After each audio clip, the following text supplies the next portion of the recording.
They're either a benefit or a hazard. If they're a benefit, it's not my problem. Blade Runner is a slave narrative, basically. They've created these replicants to be our slaves. And I think that's the part that's really troubling about Blade Runner, is that not only is it sort of this technologically and environmentally ruined future, it's sort of a morally and ethically ruined future as well.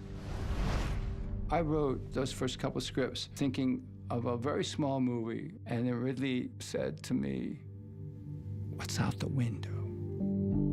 And I said, "What's out the window?" "Well, the world." You know, he said, "Exactly. What world is that?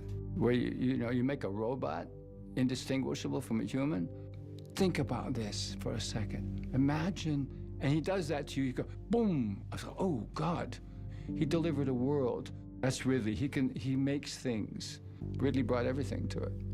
Blade Runner comes from a Philip K. Dick novel, Do Androids Dream of Electric Sheep? Philip K. Dick was very prolific and very profound, talking about the nature of reality and the nature of artificial intelligence and what it is to be human. That was the nut of the idea, and it grew with Hampton into what it was. Here was this beautiful, beautiful film, dark, noir-ish, you know, and I thought, wow, a film can be so artistic. And the idea of these machines challenging us and their lack of affect, their lack of emotion. The film's constantly saying there is no emotion.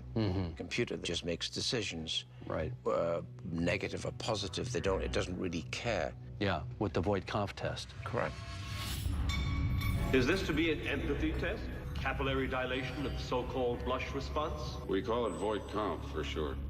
The Voight-Kampff is a series of questions that allowed the questioner to find out whether or not who was being questioned had feelings. It's your birthday.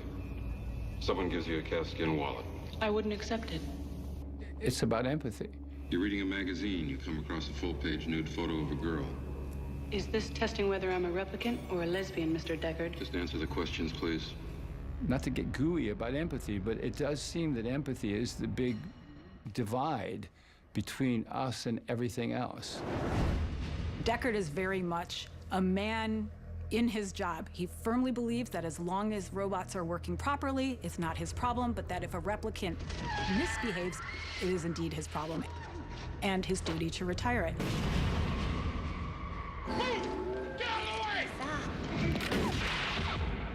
However, over the course of the film, he increasingly questions whether or not disobeying orders means that you're defective or that you are a human with rights and wills and dreams of your own.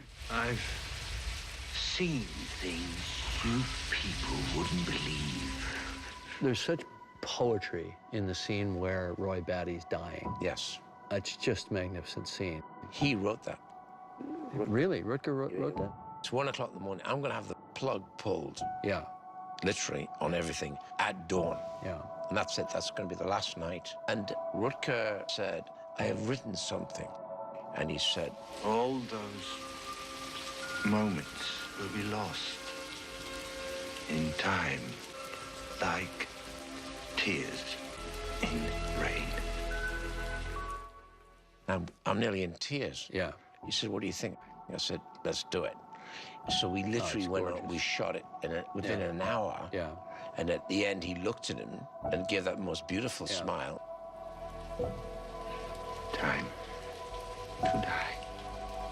And he had a dove in his hand, he let it go. Yeah. Is it saying Roy Batty had a soul? Roy Batty was a fully sentient being. Yes. 4 of your films now have had an intelligent, embodied AI, right? An artificial intelligence, synthetic person. So where do you think we come out in this?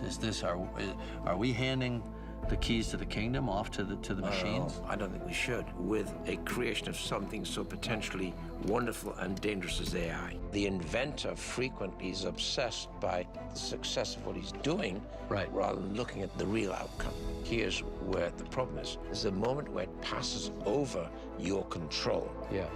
That's where the danger lies. Then you cross over and you're in trouble. You get an AI, you have to have limitations. You gotta have your hand on the plug the entire time. All the time, totally.